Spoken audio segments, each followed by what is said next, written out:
نکاح عبادت ہے اور اللہ کی طرف سے ایک بڑی نعمت ہے.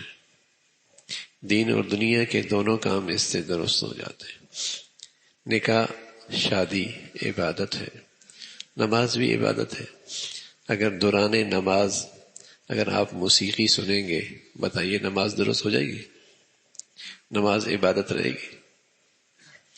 یہ طواف آپ کرتے رہیں موسیقی سنتے سنتے، بتائیے نکاح عبادت رہے گا؟ طواف عبادت رہے گا؟ یقیناً نہیں رہے گا. تو جب نکاح اور شادی میں آپ گناہ کریں گے تو بتائیے وہ عبادت کیسے رہے گی؟ وہ عبادت کیسے رہے گی؟ کوئی آدمی نماز میں گانے سنے تو لوگ کیسے دیکھیں گے؟ کوئی آدمی دوران طواف گانے سنے تو کیسا لگے گا؟ لیکن نکاح کی مجلس میں اور نکاح اور شادی کے موقع پہ گناہ کرتے ہیں تو کیا کہتے ہیں؟ اسٹیٹس ہے. کیوں؟ آج مسلمان نکاح کو عبادت نہیں سمجھتا. آج مسلمان نکاح کو، شادی کو عبادت نہیں سمجھتا. اس لیے وہ اس معاملے میں آزاد ہے، چاہے وہ ہندوؤں کا طریقہ اختیار کرے، غیر مسلموں کا طریقہ اختیار کرے، معاشرے کے طور طریقے اپنائے، کیونکہ اسے عبادت نہیں سمجھتا. اگر اسے عبادت سمجھتا، شادی کو عبادت سمجھتا، تو پھر خیال کرتا کہ بھائی اللہ اور اللہ کے رسول نے یہ عبادت کس انداز سے کرنے کی تلقین فرمائی. روزے کو عبادت سمجھتا ہے، الحمدللہ اتنا شعور ہے. نماز کو عبادت سمجھتا ہے، اتنا شعور ہے. حج کو عبادت سمجھتا ہے، اتنا شعور اور احساس ہے. طواف کو شعور عبادت سمجھتا ہے. تلاوت کو عبادت سمجھتا ہے. مسجد کو عبادت گاہ سمجھتا ہے.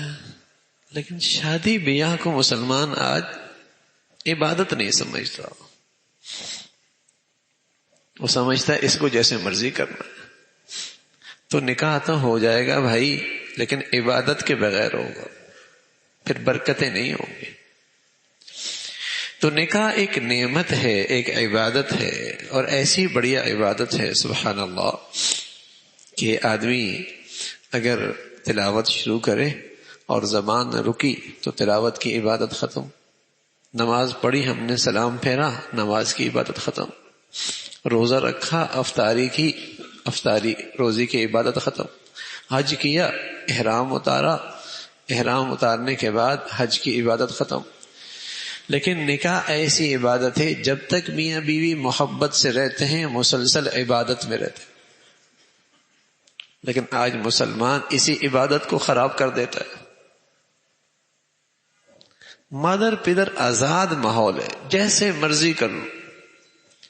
مسلمان بھی رہنا چاہتے ہیں، اسلام بھی نہیں اپنانا چاہتے. مسلمان بھی رہنا چاہتے ہیں اور اسلام بھی نہیں اپنانا چاہتے. مسلمان اس لیے رہنا چاہتے ہیں کہ مسلمانوں میں رہتے ہیں، لوگ کیا کہیں گے. اسلام بھی نہیں اپنانا چاہتے اس لیے کہ نفس اور خواہشات پہ قابو ہی نہیں. لوگ کیا کہیں گے، زمانہ کیا کہے گا، برادری کیا کہے گی. جو بےہودگی نکاح جیسی عبادت میں ہوتی ہے شاید کسی اور عبادت میں نہیں ہوتی، اور بڑھتی چلی جا رہی ہے، بڑھتی چلی جا رہی ہے، بڑھتی چلی جا رہی ہے. کہتے ہیں حالات ٹھیک نہیں ہے معاشی طور پر، لیکن اس میں رسم و رواج بڑھ رہی ہیں، اس میں کوئی کمی نہیں ہے، اس میں گناہوں کا اضافہ ہو رہا ہے. تو نکاح ایک نعمت ہے، نکاح ایک عبادت ہے. دین اور دنیا دونوں کے کام اس سے درست آدمی گناہ سے بچتا ہے، دل ٹھکانے آ جاتا ہے، نیت خراب اور ڈاما ڈول نہیں ہونے پاتی. بڑی بات یہ کہ فائدے کا ثواب، فائدے کا فائدہ بھی، ثواب کا ثواب، اجر بھی، عبادت کا اجر بھی. میاں بیوی اللہ کا حکم سمجھ کر پاس بیٹھ کر محبت اور پیار کی باتیں کریں، ہنسی دل لگی کی باتیں کریں، یہ نفلی نمازوں سے بھی بہتر، نفلی نمازوں سے بھی بہتر عبادت ہے.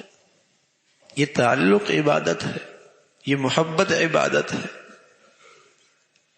یہ پاس بیٹھنا عبادت ہے، عبادت ہے، اور بڑھیا عبادت ہے۔